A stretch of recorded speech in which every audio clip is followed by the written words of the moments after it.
Hearts எல்லாம் பார்க்கவே கலர்ஃபுல்லா கியூட்டா இருக்குல்ல. இதே மாதிரி heart Vardhman black cat neon use பண்ணி எப்படி பண்ணலாம்னு பார்க்கலாம். மேஜிக் ரிங் போடலாம். ஃபர்ஸ்ட் ரவுண்ட் வந்து மேஜிக் ரிங்ல 6 சிங்கிள் crochet போடணும். தென் செகண்ட் ரவுண்டுக்கு வந்து இன்க்ரீஸ், எல்லா பிளேசஸ்லயுமே இன்க்ரீஸ். தென் ரவுண்ட் 3க்கு ஒரு சிங்கிள் crochet, ஒரு இன்க்ரீஸ். ரவுண்ட் 4 அண்ட் ரவுண்ட் 5 ரெண்டுக்குமே வந்து ஒரு சிங்கிள் crochet. இதே மாதிரி ரவுண்ட் 5 வரைக்கும் ஆல்ரெடி வந்து இந்த ஒண்ணு பண்ணி வச்சிருக்கேன். ரெண்டு இந்த போர்ஷன் இருக்குல்ல, ஃபர்ஸ்ட் பீஸ்ல உள்ள ஸ்லிப் ஸ்டிச் போட்டோம்ல, அந்த பிளேஸ்ல ஜாயின் பண்ண போறோம். ஃபர்ஸ்ட் இதுல ஒரு 18 சிங்கிள் crochet போட்டிருக்கோம், இதுல ஒரு 18 சிங்கிள் crochet போட்டிருக்கோம். டோட்டலா 36 சிங்கிள் crochet. ரவுண்ட் 7 வந்து ஃபர்ஸ்ட் 4 ஸ்டிச்சஸ்ல சிங்கிள் crochet, அதுக்கப்புறம் SC2 டுகெதர் அப்படின்னா ஒரு டிக்ரீஸ். தென் ரவுண்ட் 8 வந்து எல்லா பிளேசஸ்லயும் ஒரு சிங்கிள் crochet. ரவுண்ட் 9 வந்து ஃபர்ஸ்ட் டிக்ரீஸ், அதுக்கப்புறம் 13 சிங்கிள் crochet. இங்க கேப் இருந்ததுல, இந்த கேப்பை இப்போ ஹைட் பண்ணிடலாம்.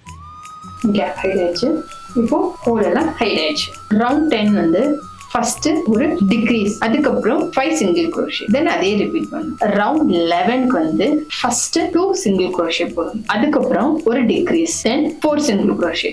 ஹார்ட் ஷேப் ஃபார்ம் ஆக ஆரம்பிச்சு. ரவுண்ட் 12 வந்து ஃபர்ஸ்ட் ஒரு டிக்ரீஸ், அதுக்கப்புறம் 3 சிங்கிள் crochet. இப்போ 5 ஃபில் பண்ணிடலாம். ரவுண்ட் 13 வந்து ஒரு டிக்ரீஸ், அதுக்கப்புறம் 2 single crochet. Round 14 2 single crochet, அதுக்கப்புறம் ஒரு டிக்ரீஸ். தென் ரவுண்ட் 15க்கு ஒரு சிங்கிள் crochet, அப்புறம் ஒரு டிக்ரீஸ். ரவுண்ட் 16 வந்து ஃபுல் டிக்ரீஸ். இந்த எக்ஸ்ட்ரா யானை வந்து ஹைட் பண்ணிடலாம். இப்போ ஹார்ட் ரெடி ஆயிடுச்சு.